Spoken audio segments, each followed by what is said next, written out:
All right, y'all. So now it's time to talk about something that I feel is important to talk about on my channel, right? As you all know, I'm a Black American man. I'm always going to talk about certain issues affecting the Black American public, and I'm going to talk about certain things that discriminatory things that we have that are affecting our everyday life or could affect our everyday life, right? And I'm going to talk about it to spread awareness about it, but also to present an alternative to find your way around these discriminatory acts. And unfortunately, I hate that we have to find loopholes around certain things, but let's be honest, in the world that we live in the society that we live in, there are things in place that prevent Black people from doing certain things successfully or easily.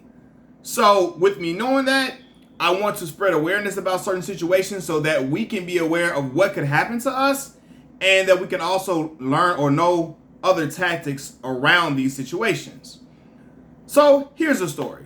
In Baltimore, Maryland, a Black professor's home appraisal jumped nearly $300,000 after he removed his race from his second application. Right? The Black professor is now suing, as he should. I'm gonna read that again. A Black professor's home appraisal jumped nearly $300,000 after he removed his race from his second application. So the Black gentleman is a college professor at Johns Hopkins University, and ironically enough, how ironic, the brother studies housing discrimination just like this for a living. He studies housing discrimination that just occurred to him for a living, right? The man's name is Nathan Connolly, and this whole situation occurred after him and his wife, Shani Mott, were looking to refinance their Baltimore home, which was estimated to be worth $472,000, right? $472,000. That's what their home was estimated to be worth. A mortgage lender initially denied a refinance loan for the couple, for the married couple. He denied a refinance loan for the couple. However, after Nathan Connolly removed any indication that a black couple was living in his home, after he removed all indication that a black couple was living in this home, a second appraiser valued the couple's home at $750,000. I'm gonna read that again. It went from being worth $472,000 to $750,000 after the brother and his wife removed all indication that a Black couple lived in that house. Now, see, stuff like this is absolutely ridiculous. It's ridiculous, and it's ironic enough that the man has now become a case study for his students after this racist and discriminatory act occurred to him and his wife.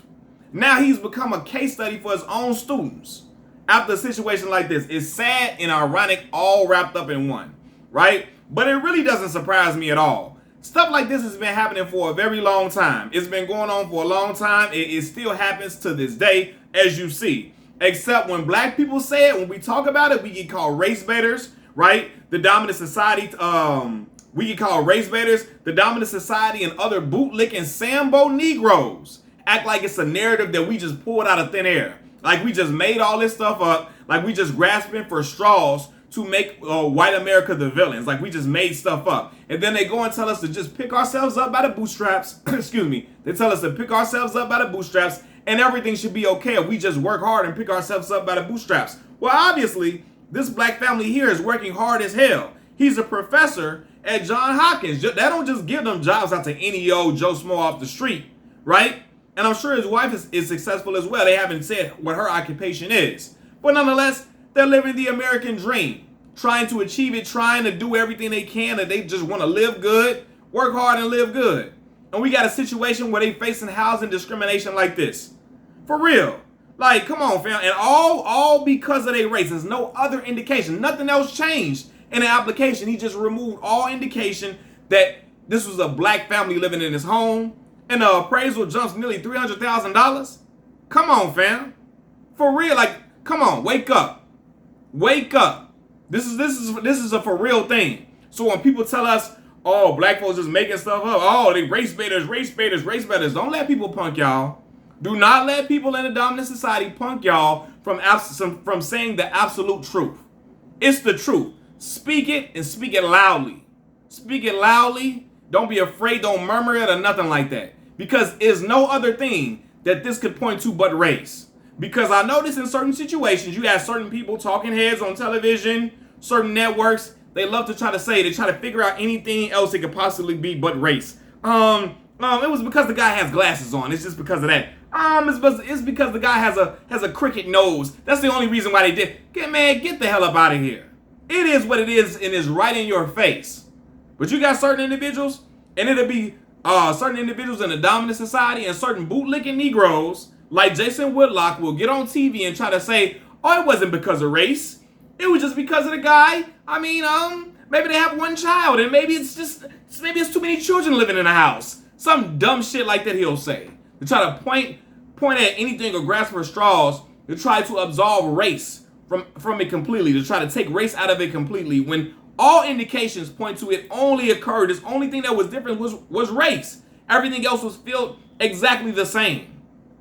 So what the hell else could it be? But again, this is not surprising because as I've said before on this channel, race plays a part in nearly every single industry in America. Whether people like to hear it or not, it is what it is. And I'm not going to sugarcoat that on this channel, But housing discrimination has been going on for a long damn time. And it can be nasty. It can be gut-wrenching and heartbreaking for many black folks in America that just want to live like everybody else. They want to live good, live comfortably, and basically experience the fruits of their labor. Enjoy the fruits of their labor. Like everybody else in American society, but black folks are subjected to stuff like this, to discriminatory actions like this. Come on, man, you can't make this up, man. You can't make this stuff up, man. Being black costs us in so many ways that we don't even recognize in this world. Being black costs us in a ton of ways. Whether we get judged when we walk into to different stores, when a group of young black men walk into stores, we get judged like that. Whether we're walking down the blocks of an affluent neighborhood while we're wearing a fitted baseball cap and some Timberland boots and a little chain on our neck, we get discriminated while we walking down the neighborhoods looking like, oh, you coming to start trouble? What you over here for? You over here to rob the place? You doing this and all of that? I remember vividly when I was working up for this summer program in Chicago, right? And they were taking us on a tour of Wrigleyville, the Wrigleyville neighborhood. It's up north in Chicago. Right by is where the Chicago Cubs play, right? And we're walking through, and it's elderly white couple comes through, and the couple says, "Please, can we just get through? We didn't want to get shot today. We didn't plan on getting shot today." And we all looking like, "What the hell?" Now ain't nobody being ignorant, ain't nobody being boisterous, none of that. We all just being calm and pleasant. She looking at us talking about something. She gonna get shot, right? So can you imagine this older woman saying this? Can you imagine what some other people, what even some people in law enforcement may feel? And we've also always seen it occur where a young black man or is walking through an affluent neighborhood and he's getting judged and discriminated based upon that, right? Our race costs us when we want business loans that are granted to immigrants in society, that are granted easily to them. Black folks got to go through hell and hot water to even get these business loans. It's crazy. Immigrants are giving these business loans more easily than black folks that are here born on American soil. When black folks want to live in nice houses, it costs us then. It costs us when we're trying to ascend the ranks of the corporate ranks in our job field. So being black costs us in so many ways. But despite all of that negativity, I'm proud as hell to be a black man in America. I'm proud as hell to be a black man, regardless. And I'm gonna teach my children my son to be a proud black man. I'm gonna teach my daughter to be a proud black woman. I'm proud. I'm proud about this skin I'm in. I'm this every single day, 24/7. I can never change this. But I'm proud of that. I'm proud of the culture that we have running through that we have created in America. I'm proud of my ancestors for helping to build this country. But stuff like this, the discriminatory actions, is crazy that it's still occurring, but it doesn't surprise me. It doesn't surprise me, man. And when I was reading about this story, I saw people saying that race should never be a thing. It should be a thing that should be removed from all applications completely. Race should be removed from housing. Anything dealing with housing, it should be removed completely, right? However, the funny thing about that is a lot of people don't even know this.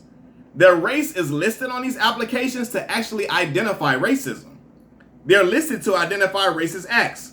Federal reviews are conducted to ensure that lenders are not declining or giving predatory loans to people of color, right? The federal reviews are conducted again to ensure that these lenders are not declining or giving predatory loans to black folks and other people of color. So it is a good thing that race is indicated on these applications. Otherwise, we would not know why this appraisal jumped nearly $300,000. We would have no way of indicating that. So it's a good thing that he put his race, that race was on the application, and that the brother and his wife indicated the race on there. Because now we see the discrepancy and we see what the issue is and why the issue was there. You know? But yeah, man, when I read stories like this, I have to talk about it on my channel because I want to, and I shouldn't have to prove it because they know it exists. But this is just evidence that systemic racism is not a figment of black people's imaginations. It's not something that we making up. It's a very real thing. It's real as hell, and it's not just something that we say to make white America the boogeyman. This is real. It's grounded in real truth. Real truth. Real shit that we experience that we can experience on a day-to-day basis, right? No matter how successful you are, no matter how much education you have, no matter how much money you made across your time living in America, this stuff like this happen to black folks every single day, right? It's just that because this thing doesn't affect the dominant society, they choose to close their ears and their eyes to it on the regular because it's not happening to them, right? And then they tell us that racism is over because they have mixed grandbabies now and they can embrace them now and stuff like that. Like try to convince us that racism is over because they got mixed grandkids and all that type of stuff. Listen, man. First of all, man, we all know that racism ain't never slowed down because a black person and a person of another ethnicity had sex and procreated. That's been happening since the beginning of time. And racism ain't slowed down and ain't stopped because of that. Things have changed, but racism ain't stopped completely because of that. But you got some people who feel like, oh, we know, hey, racism is over. Interracial dating is here and people are getting married and having mixed children. Man, listen. This shit is still rooted in a lot of different industries. And even outside of just industries, you still have racist people in this world walking and breathing. And it's just something that they wear on their sleeve. Despite the fact that the interracial dating is going on, it could be interracial dating in their family. They still could not be fucking with them black kids like that. Right? I remember a kid from Kid and Play was talking about, his mother was, I think, a white Irish woman. Excuse me, I think she was a white Irish woman, I believe, or white. Yeah, I think white Irish, I believe.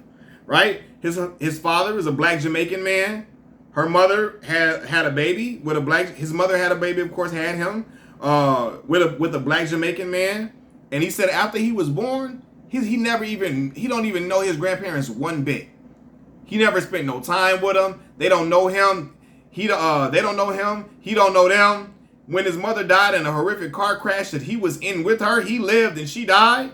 I think her best friend died as well. He was in a car crash. When the car crash occurred, they tried to collect her pension and take it away from him, from their own grandson, who they didn't even look his way when they came to the court, when they came and tried to get that to happen. They didn't even look his way, didn't even look at him. Didn't even want to acknowledge that he existed. They were that disgusted that she procreated with a black man.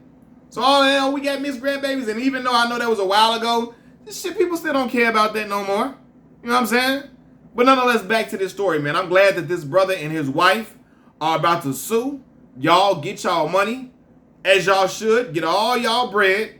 And then that way, y'all can invest in more property with the funds that y'all are about to receive from suing these folks. Y'all can invest in more property to rent out and make y'all some more money and more. But my man say more money, more money, more money. Yeah, man. Y'all go ahead, get that win, black folks. Get that win.